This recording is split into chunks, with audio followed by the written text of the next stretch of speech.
Have you ever stared at an equation with rho, theta, and phi and just struggled to actually picture what it looks like in 3D? Well, if you have, trust me, you are not alone. Today, we're going to make that whole process feel completely intuitive. So here's the problem we all run into. We get these variables, right? X, Y, Z, then rho, phi, Z, and then r, theta, phi. And on paper, they're just symbols. They feel totally abstract, kind of disconnected from any real physical shape you can actually imagine. So the big question is, how do you make that leap? When you see an equation like rho equals 2, what shape should immediately pop into your mind? If you're drawing a blank, don't worry. You're in exactly the right place, because we are about to clear all of that up with one really simple, powerful idea. The key that unlocks all of this is a super simple but powerful analogy. Just think about slicing. Seriously, forget memorizing a bunch of formulas for a minute. This one mental tool is pretty much all you're going to need. It really is that simple. Whenever you set a coordinate to a constant value, like x equals 5 or r equals 10, you're not doing some complex math problem. All you're doing is making a clean slice right through 3D space. And the shape of that slice? That is your surface. So let's see how this actually works.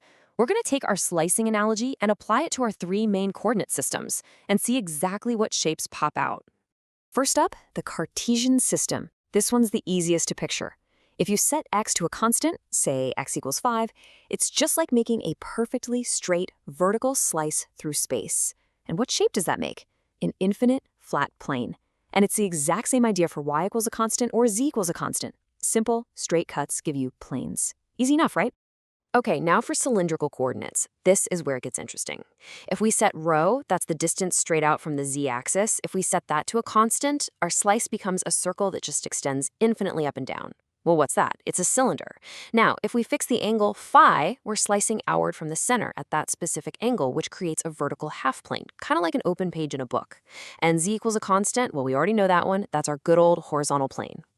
And finally, we've got the spherical system. So if you set the radius r, the distance from the very center, the origin, to a constant, you get all the points that are the exact same distance from that center. And that, of course, is a sphere. Now, what if you set theta? That's the angle down from the top to a constant. That creates a cone with its pointy tip right at the origin. And phi? Just like before, it creates that very same vertical half plane. So let's just pull all that together.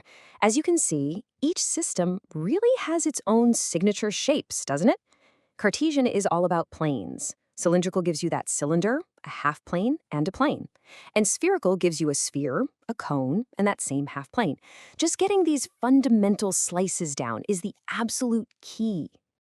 Okay, so one slice gives us a surface. That's cool. But what happens when we start making multiple slices?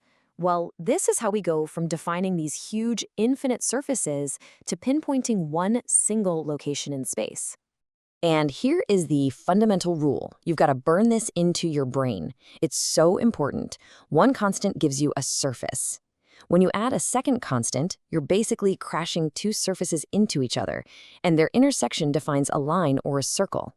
And then you add a third constant, which slices through that line, and that gives you one single point. It's like a 3D GPS. Let's make this real.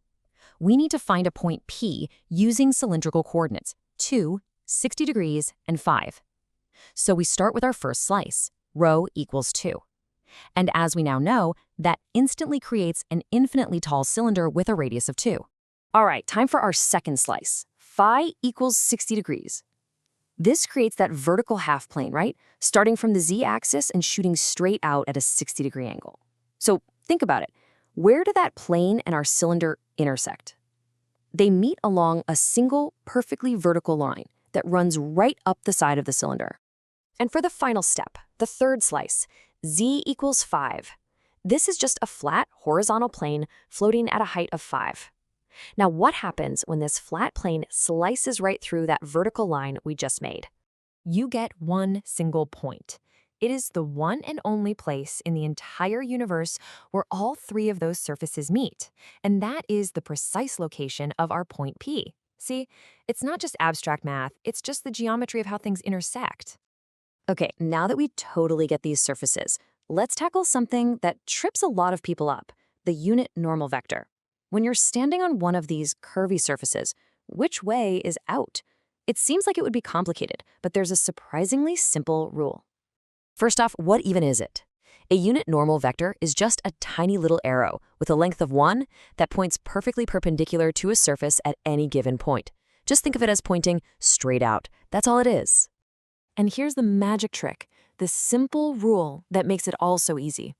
For any surface that's defined by n equals a constant, and n can be x, y, z, rho, whatever, the normal vector is just the unit vector for that coordinate, plus or minus. That's it. It's almost too easy. Think about a sphere, for example. That's the surface where r is a constant, right? So what direction is straight out from the surface of a ball? Well, it's always pointing directly away from the center. And what is that? That's the radial direction. So the unit normal vector is simply AR, the radio unit vector. The rule just works. So let's zoom out. What did we really learn here? We've basically just built a brand new mental model, like a 3D GPS for navigating any coordinate system. Let's do a quick-fire recap of the core principles. Remember these 3 steps. 1 constant. Boom. You get a surface. Your first big slice. 2 constants. Bam.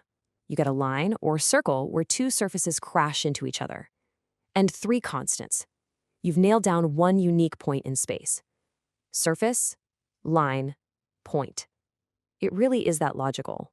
So, to put your new superpower to the test, I'll leave you with this. Can you picture it? If you take a sphere and you slice it with a cone that shares the same center point, what shape do you get where they intersect? Using that slicing analogy, you should be able to see it in your head right now.